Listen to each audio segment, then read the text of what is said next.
సంగీతాన్ని బేస్ చేసుకున్నవి మీరు ఖచ్చితంగా పాడగలరని అందరికీ తెలుసు. ఈవెన్ బాలసుబ్రహ్మణ్యం గారు కానీ, ఇళయరాజా గారు కానీ, ఉద్దండ పండితులందరికీ తెలుసు.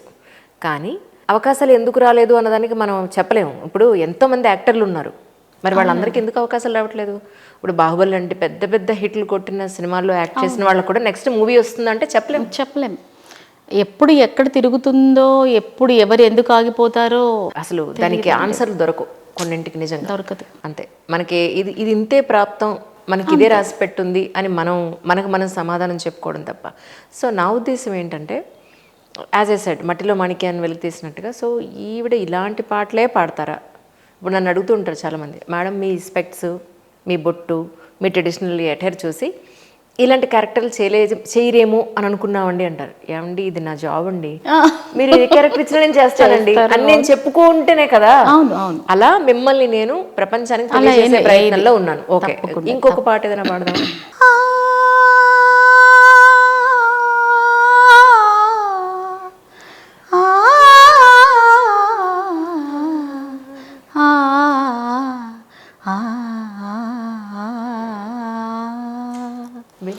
వెన్నెల్లో గోదారి అందం, నది కన్నుల్లో కన్నీటి దీపం.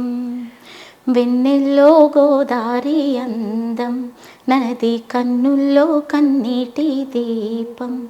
అది నిరుపేద నా గుండెలో చలి నిట్టూర్పు సుడిగుండమై, నాలో సాగే మౌన గీతం. వెన్నెల్లో గోదారి అందం, నది కన్నుల్లో కన్నీటి దీపం.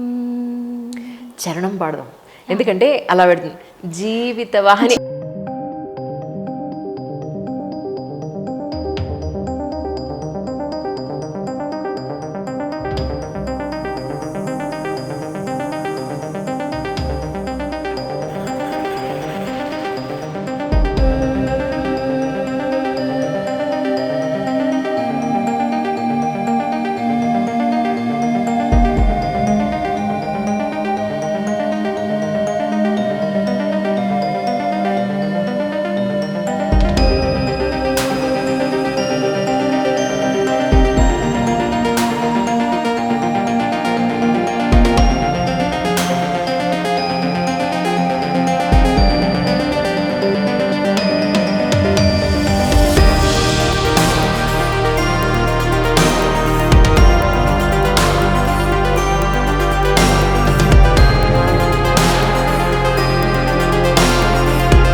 ఇందాక మీరన్నది వీటినే సినిమా పాటలన్నీ కూడా దీన్ని బేస్ చేసుకున్నాని ఎగ్జాక్ట్లీ దానికి అలా సెట్ అవుతుంది. అవునండి, కదా. అవునండి, అద్భుతం నిజంగా.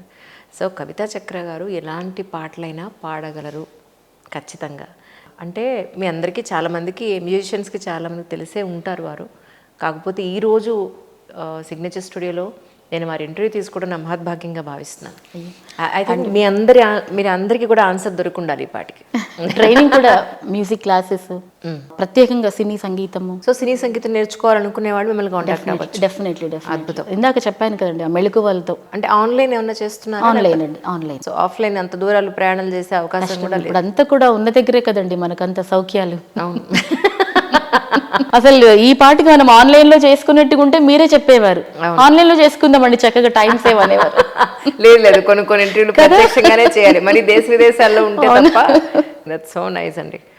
ఇప్పుడు మీరు ఒక నావెల్ రాస్తున్నారు. అవునండి, ప్రణయ నిశ్శబ్దం.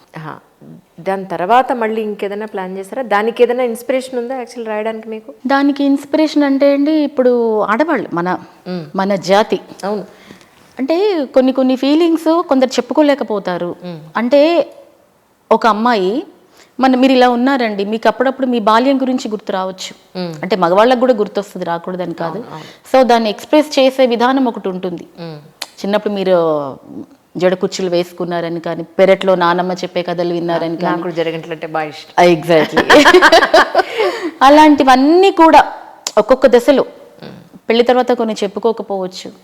సో ఒక అమ్మాయికి సంబంధించిందండి ఇది, ఖచ్చితంగా లేడీ ఓరియంటెడ్. నచ్చుతుందని అనుకుంటున్నాను నేను. ఎప్పుడు ఇస్తారు నాకు బుక్? ఎలా కొనుక్కోవాలి? మీరు రావాలి, లాంచింగ్కి మీరు లేకపోతే ఎలా? తప్పకుండా అయ్యో తప్పకుండా నాకు ముందు చెప్పండి. చెప్తాను. 100% నేను చెప్తాను, బాగా చేద్దాం, బాగా అవుతుంది. బుక్ ఫేర్లో మళ్ళీ నా నవల ఉండాలండి. మ్, పోయిటరీ బుక్స్ రాశాను 2, మధురిమ నివేదన అని. ఇది ఫస్ట్ నవల అనమాట నాది. ఎక్కడ దొరుకుతున్నాయి మీ బుక్స్ అన్ని?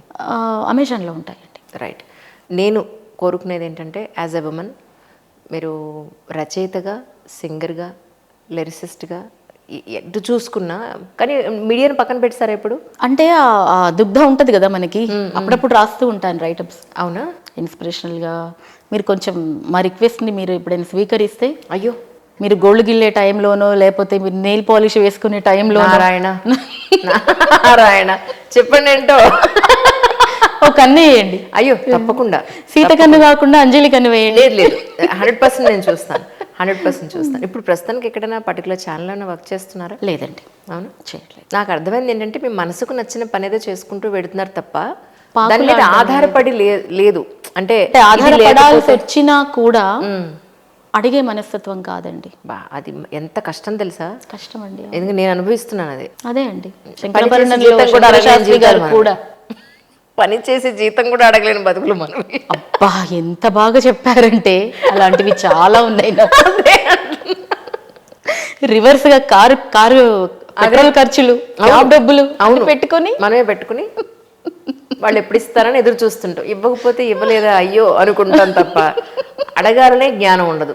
ఒకవేళ అడిగితే నో అంటే మళ్ళీ మనకే బాధ. చిన్నపోతాం కదండి, అదే ఖాళీ అవుతుంది. అవును, కానీ మనల్ని అర్థం చేసుకునే వాళ్ళు ఎక్కడ దొరుకుతారు? మనకి కష్టమే అండి. బట్ నాలాంటి వాళ్ళు ఇంకోటి దొరకడం నాకు ఆనందంగా ఉంది. అట్లీస్ట్ మన ఇంట్లో కరెంట్ పోయింది అని అనుకుంటే ముందు పక్కింట్లో కరెంట్ పోయిందో చూడండి అన్నది. వాళ్ళకు కూడా పోయింది అయితే ఓకే, అందరికి ఒకసారి వస్తుంది. అందరికి రాకపోయినా పర్లేదు, మా ఇద్దరికైతే పోయింది కదా. అక్కడ ఉంది అంటేనే మనకు సమస్య. మనకు ఒక్కళ్ళకి పోయిందని అప్పుడు మనకు మంట స్టార్ట్ అవుతుంది. కానీ అక్కడ పోయింది ఇక్కడ పోయింది ఓకే రైట్, మీరు నేను ఒకటే అయితే ఒకటే అండి, ఒకటే. కానీ నిజంగా మీరు ఎన్నో అచీవ్ చేసినప్పటికీ కూడా నా ఉద్దేశం ఏంటంటే కమర్షియల్గా మీరు ఎక్స్పెక్ట్ చేయకపోయినా కూడా అది అవసరం, ఆదరించేవాళ్ళు కావాలి. ఆర్థికంగా దీని మీద ఏమంటారు మీకు టెక్నీషియన్స్ వాళ్ళకి అందరికీ మీ సొంతగా మీ చేతిలోంచి పెట్టుకోకుండా. ఇప్పుడు నేను 1 year అయిందండి షో చేయలేదు, ఇంత గ్యాప్ ఎప్పుడు రాలేదు. 2023లో చేశానంటే మళ్ళీ చేయలేదు. 10th anniversary కూడా నేను చేయలేకపోయా. అంతర్యామి అలసితి. ఒక షో చేయాలంటే మంచి క్వాలిటీ షో చేయాలంటే మినిమం 5 lakhs అవుతుందండి, 5 లక్షలు మినిమం అది. అవును అవును, ఐ అండర్స్టాండ్. ఇళయరాజా గారు చాలా వివరంగా చెప్పారండి. ఆయన మొన్న కాన్సర్ట్ అయింది కదా చిన్నజీరి స్వామి. అవును, ఒక్కొక్క టెక్నీషియన్ కి ఎంత పే చేస్తామో తెలుసండి. ఒక సింగిల్ వాయిస్ వినిపించి ఈ ఇన్స్ట్రుమెంట్ యాడ్ అయితే ఎలా ఉంటుంది, ఆ ఇన్స్ట్రుమెంట్ యాడ్ అయితే ఎలా ఉంటుంది, ఎగ్జాక్ట్లీ ఇన్ డీటెయిల్డ్గా ఆయన చెప్తుంటే ఎంత కష్టం ఒక పాట బయటికి రావడానికి. చాలా కష్టం, చాలా సింపుల్ గా బాగుంది బాగాలేదు అనేస్తాం కానీ పైగా ఫ్రీగా వచ్చి కూర్చొని విని హ్యాపీగా వెళ్ళటం కొరకు సేవ.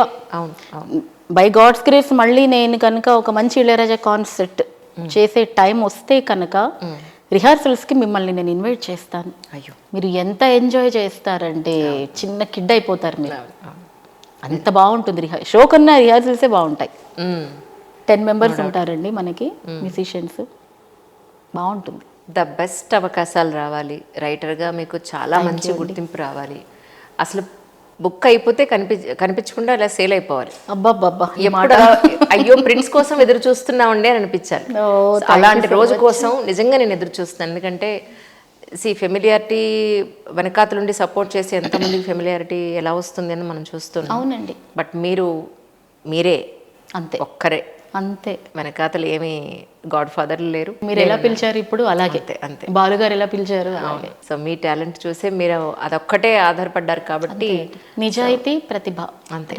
నిజంగా సక్సెస్ అని నేను అనలేను కానీ ఎందుకంటే ఆల్రెడీ మీరు చాలా సక్సెస్ చూస్తున్నారు. కాకపోతే గుర్తింపు ఫ్రూట్ఫుల్ సక్సెస్ కాదు. అబ్సల్యూట్లీ గుర్తింపు, ఆర్థికంగా కూడా టీం అందరికీ కూడా మంచి బలం చేకూరాలని భగవంతుడిని సిగ్నేచర్ స్టూడియో నుంచి మనస్ఫూర్తిగా కోరుకుంటున్నాను. Thank you so much. కానీ ఎంత మంచి వాయిస్, థ్యాంక్ యూ, ఇంకా వెలుగులోకి రావాలని కోరుకుంటున్నాను.